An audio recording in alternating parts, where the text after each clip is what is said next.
Hello dear friends, आज हम यहाँ पर आपके सामने एक नए विचार को लेकर के सामने आए हैं और हम प्रभु यीशु मसीह जीसस क्राइस्ट के बारे में आज आपसे बात करते हैं। उनके जीवन से हमें क्या सीखने मिल रहा है, क्यों हम उनकी आराधना करते हैं, क्यों हम उनकी प्रार्थना करते हैं, क्यों हम उनसे प्रेयर करते हैं, क्यों हम उनके इतने फॉलोअर्स हैं।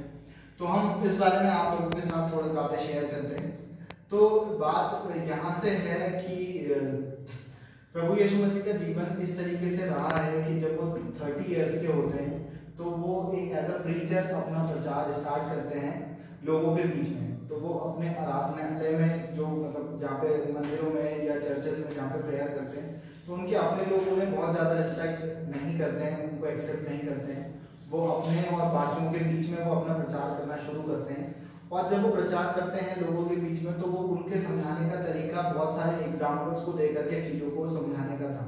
बहुत सारी ऐसी घटनाएं रही हैं जब उन्होंने बहुत सारे अलग अलग एग्जाम्पल्स के तौर पे एग्जाम्पल्स को देकर के बहुत सिंपल वे में चीज़ों को एक्सप्लेन करने की कोशिश करी है और लोगों को बहुत अच्छे से बहुत सारे जीवन को किस तरीके से चलाना चाहिए उन सब बातों को कहा है। तो जिस समय वो 30 इयर्स के होते हैं तो उनका प्रचार होना शुरू होता है। तो वो आपके पास शैतान उनकी परीक्षा लेता है। परीक्षा के लिए वो उन्हें एक जंगल में लेके जाता है और जंगल में ले जाने के बाद वो 40 दिन 40 रात उनकी परीक्षा करता है। परीक्षा के दौरान उनके पास बहुत सारी मुसीबतें आती हैं, उस जीवन में बहुत सारी मुसीबतें देखने मिलती है और वो अपने लोगों वहाँ से कुछ पूरी परेशानियों से वहाँ से निकलने के बाद वो 40 दिन की फास्टिंग के बाद वो अपने लोगों के बीच में प्रचार करने के लिए आगे आते हैं। जब तो वो बहुत अच्छे से प्रचार करते हैं। प्रचार करने के बाद आफ्टर 3 इयर्स 3 साल 33 साल की एज में जब वो आते हैं तो उस टाइम तक उनके पास जब वो वहाँ 33 साल के होते हैं तो किसी कारणवश उनको उनके ही किसी एक चेले के द्वारा पकड़वाया जाता है और वो हमारी पूरी सब लोगों के पापों की वजह से वो क्रूसीफाई होते हैं, क्रूज पे चढ़ते हैं। क्रूज पे चढ़ने के बाद वो उनको बहुत बदतर उनकी मृत्यु होती है और बहुत बुरा उनके साथ होता है और वो जीसस क्राइस्ट को क्रूज पे चढ़ाया जाता है। और क्रूज की सजा उस टाइम पे सबसे खतरनाक सजाओं में से मानी जाती थी और उनको वो वाली सजा, दर्दनाक सजा मिलती है। तो अगर हम उनके जीवन को देखें तो अगर उनका जीवन जो यहाँ रहा है तो वो बहुत कष्टदायी रहा है और बहुत कष्टदायी होने के बाद भी उनका जीवन एक को आप एक सफल जीवन नहीं कह सकते। अगर उस लाइफ को देखते हैं तो आप उसको एक सफल जीवन नहीं कह सकते। पर जिस समय वो क्रूज पर भी रहते हैं तो भी वो बस एक ही बात कहते हैं कि हे प्रभु इन्हें क्षमा कर, क्योंकि ये नहीं जानते कि क्या करते हैं।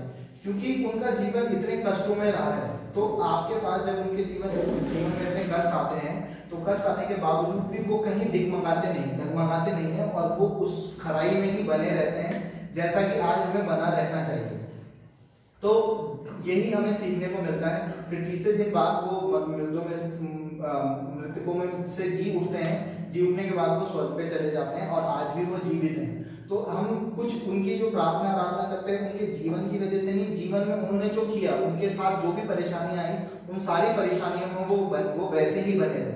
उन्हें कभी गुस्सा नहीं आया, उन्होंने कभी किसी चीज का लालच नहीं किया, किसी से बैर नहीं किया, हमेशा प्रेम भाव बनाए रखा और सबके साथ बनाए रखा। तो ये चीज इंपॉर्टेंट है, जिससे हमें बहुत कुछ सीखने मिलता है। आज बहुत सारे लोग द्वार के या कहीं के भी लोग ये कहते हैं कि परमेश्वर इजराइल ना आकर के, बैतलहम ना आकर के यहाँ आएगा, क्योंकि वहाँ बहुत सारे परेशानी, वहाँ बहुत सारे लड़ाई होते हैं, तो हम लोग बहुत अच्छे हैं तो वो यहाँ आएंगे।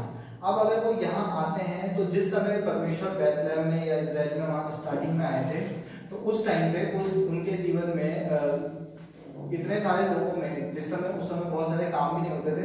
उस समय से केवल 12 लोग उनके साथ होते हैं। 12 लोग उनकी अपने सारे कार्य को छोड़ करके उनके पीछे हो लेते हैं और पीछे होने के लगते हैं। वो बस वहाँ आकर के उन्होंने यही उनका प्रचार में स्टार्टिंग में रहता था कि कम फॉलो मी, आप आइए और मेरे पीछे हो लीजिए, और मेरे पीछे हो लीजिए तो हम आपको बहुत कुछ सिखाते हैं या वो सिखाते हैं। तो केवल 12 लोग, जिसमें से एक उनको क्रूज पे चढ़वा देता है।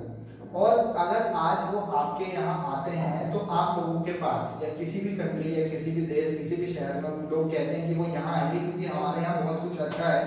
तो आज लोग किसी home loan, car loan, bank loan, student loan और इन सब चीजों में ही फंसे हैं।